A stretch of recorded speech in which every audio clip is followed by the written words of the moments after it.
last interview at the East Beach Cafe in Littlehampton with the women, Larry gets Ela's observation on what she'll be thinking about protection from our son David when they get married.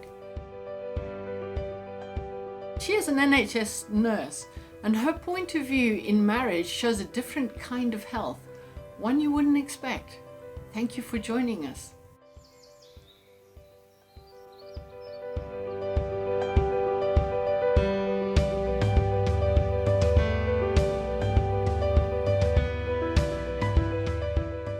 Would you like your man to protect you? Or do you like to feel protected by your man?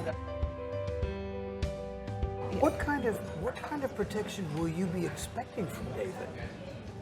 Well, it's really good to hear insights from you I'm both. learning too. Yes, It's very yes. good. So because I'm also I'm very independent as well. So I think I could handle myself. I've been through the first quarter of my life, being able to look after myself. So, but it's quite. I would definitely expect this one, because we've gone through the book, and I would say, like, financially as well, I would feel secured if you would maintain a job.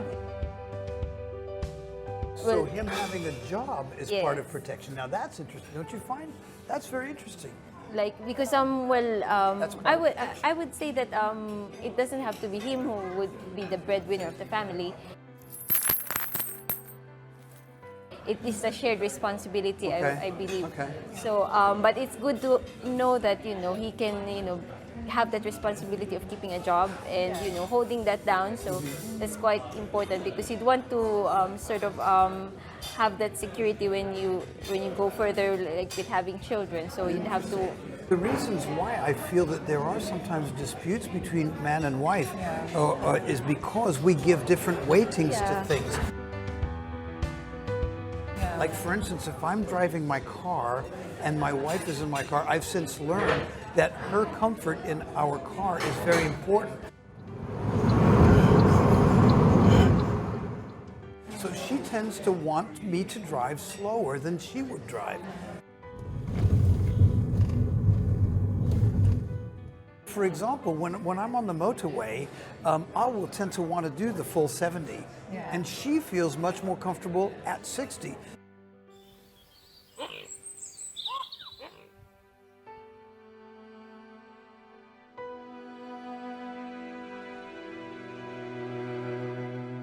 Ela's take on protection was surprising to me, but again, ever so encouraging.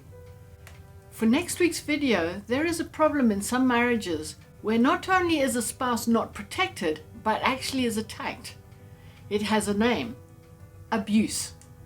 Ruth tells us what the symptoms are and some of the things that you can do about it if you are in that situation. Don't miss it. God bless, and see you next week.